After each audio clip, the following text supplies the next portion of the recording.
So, the plan was to do a retrospective of Interview with a Vampire, but then Del Rey Publishing dropped this thing on my doorstep, which is a book about a sullen immortal reflecting on his past and where he fits in the world relative to humanity, given the cruelty of his double-edged existence. And then I thought about how, given enough time, every story is bound to repeat because we're always trying to explain a certain type of emotional catharsis to one another, and that all those ideas of revelation are all equally insignificant in the larger cosmos. I take all the negative emotions and just bottle them and bury them, and they never come out. I'm not sure. I've basically never been better. So we're going to talk about Book of Elsewhere today. For those of you who don't want to stay very long, I got this book for free $3.99 as a review copy, and it came in a box with the first edition of the comic of Berserker that it is based on, which I read before even opening this. I would give this book a star rating of I want my friend Jay to read it so that we can discuss the themes and the writing and cute little tricks that it does, because I find that very much worthy of discussion. And overall, I thought it was neat, whatever amount of stars that means to you. General content warnings I personally caught while reading were these. I'm sure Does the Dog Die will have a much more comprehensive list. I'm not very good at that part. And specifically, I would recommend this book to anyone who really likes the speculative part of speculative fiction. The book will not have the same level of visceral action reflected in the comics. One part of this book is investigative cop drama, not unlike the stories you would find in an airport, that is concise and thematic. You know the ones. The other part of this book is philosophy and vibes. It's more the questions this book poses that make it interesting than the actual answers it has for the more literal minutiae. So if you like material that discusses death, the classification of life, and the larger, less flattering implications of immortality, yeah, this one's good. We're going to go into light spoilers now, so if that's not your vibe, thank you for coming by. That has these kind of explosive sequences, but you can also quite seriously talk about death and what that means to be human. You're going to go right there next to Armand. So what actually is this book about? Well, do you remember how in Trigun, Millie and Meryl are insurance agents that are covering incidents where Vash the Stampede was involved because the destruction he brings to an area is considered a force of nature? That would be the general vibe of our main character B, also known as Unute, or Unut. You may notice that he looks like Keanu Reeves in the comics. I do not know if that was Keanu's decision or the artists themselves. If you do know the answer to this, do not tell me. I will waste literal days of my life parasocially psychoanalyzing whoever made that decision.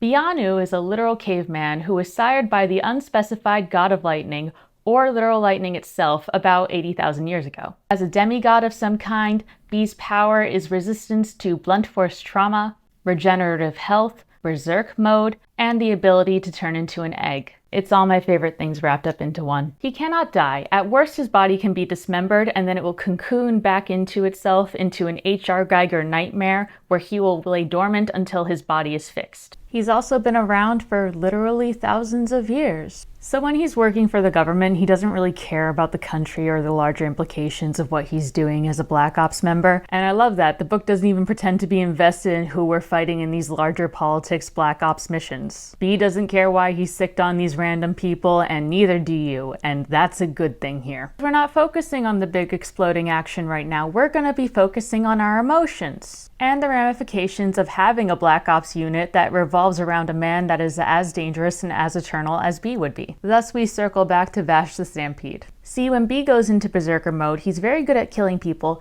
but he has no control over himself, and he will literally bulldoze through both the enemy and his own men. In the opening of this book, he's actually going to the site of a mission gone wrong where 2 men were casualties as a result of working alongside him. It's only just before they leave paying their respects that they discover that one of the soldiers who was declared KIA suddenly has signs of life. And now our mystery kicks off because the government has been trying to reproduce B's immortality for years without success, but suddenly, out of some random circumstance, we have a soldier who is just able to come back to life for about 5 minutes. So that's our inciting incident that kicks off the rest of the book. From now on, you're going to be following multiple perspectives. We have Kiever, B's partner in the field, Stoner, the grieving husband of the resurrected KIA agent, and I think this is Diana, but either way, Diana, the scientist who is studying Kiever's immortality to make super soldiers. I can't tell you much more about the plot without ruining the book, because this is less a story about what is being told to you as much as how the information is presented, which leads us into the writing. Of 1 to 100, how many words do you know? I do not like the prologue in this book. I do not like the prologue in a lot of books. For this one in particular, the refusal to name a single character and to only use pronouns for our mains while keeping everyone else mysterious so that you can have this badass, darkly lit action scene is not evoking the feeling they want. I am squinting with fuzzy glasses trying to make out which figure is which because there's question marks and blank spaces of he said and he said and he said, and I don't know who's doing what. It feels like a slog until we get to the end of the chapter Signs of Life. However, upon a second read, I revisited the prologue and the opening chapter, and those jerky sentences that don't bother to establish a solid sense of place or people are given context in hindsight, and I had a much easier time following along with what was going on the second time around. So it clicks eventually, but there's a bit of an acclimation period. You will be a goldfish. But after that, it gets great. See, chapters like these are the mystery section of the book, and these are the ones with a much more economic prose style. There is straightforward dialogue and plotting and very little fanfare. These chapters are a mix of B's flashbacks and accounts of people across many periods of times who happen to know him. Sometimes they're written in prose poetry stream of consciousness style, sometimes they are an accessible mimicry of archaic speaking, and sometimes the framing device is an interview. Context from the more surreal chapters is used to progress the mystery plot, and even more importantly, the themes. I'm 59, so I'm thinking about death all the time. Speaking of, did you know that therapy is healthy, actually?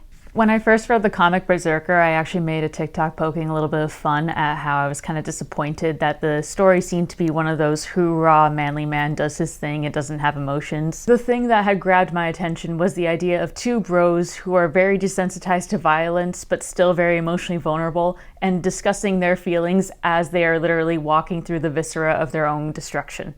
When it turned out to be a voiceover and B was talking to a professional reflecting on his acts of violence, it was fine. I liked that perfectly alright, but it was just not quite as good as what I had made up in my head. Something about B confessing to a professional kind of sterilized those thoughts because you're supposed to have this place of vulnerability with a professional. Having that moment of vulnerability with a coworker I thought was a little bit more poignant. However, I only read one issue of Berserker, so I don't know how it develops later on, but this book in particular takes the time to hold the reader's hand and introduce them to the merits of talking about your feelings and processing trauma with groups or with healthy coping mechanisms. Where you have this very buff, tough guy who's talking to another character who's basically also talking to the audience and going, yes, I know it feels silly to go to therapy and group sessions, but you know what's sillier? Not dealing with your problems. Like, I love that. That's really sweet. I wonder if the comics do that too. This story is so thick with themes of mortality, grief, and depression to the point where characters, story arcs, and tangents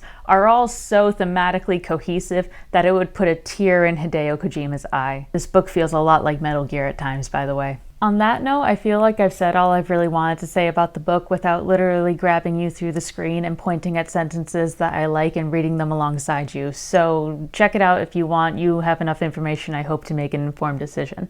And if you do read it and end up liking it, or if you just want some further reading, I have some stuff that fits this vibe. Of course, you can check out the source comic Berserker. And while this is Keanu's world, China is an excellent sci-fi author, and you can check out these. I personally have listened to Pretty Street Station. I would recommend you read it. Not a knock against the voice actor, he was excellent. It just seems like one of those books that's wordy to the point where it's distracting when you hear it. But now if you want more of the vibes of this book, obviously if you want a man pondering his immortality and the morality of his existence, then hey, we have Interview with a Vampire still. How to Stop Time is a much more optimistic take on this premise that instead celebrates age and youth and focuses much more on second chances and the eternity of love. If you want this premise but you like the idea of B never getting a job, then you want to go and watch Hancock. You can watch The Old Guard too if you want a fun little action movie version of this premise where there's like 5 of these immortal people. It's Such a Beautiful Day is the movie you want to watch if you want to think about the themes that this book is presenting to you and then just like stare at a wall for way too long when it's over. For pro shenanigans, meaning that you particularly like the writing and the storytelling style of this book,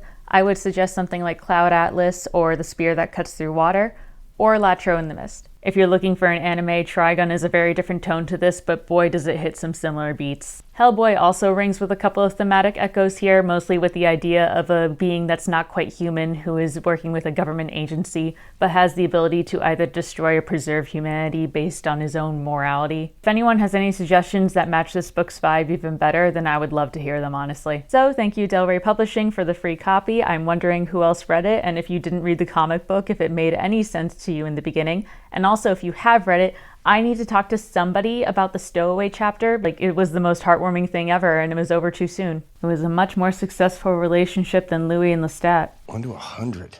Like, you know 50 words?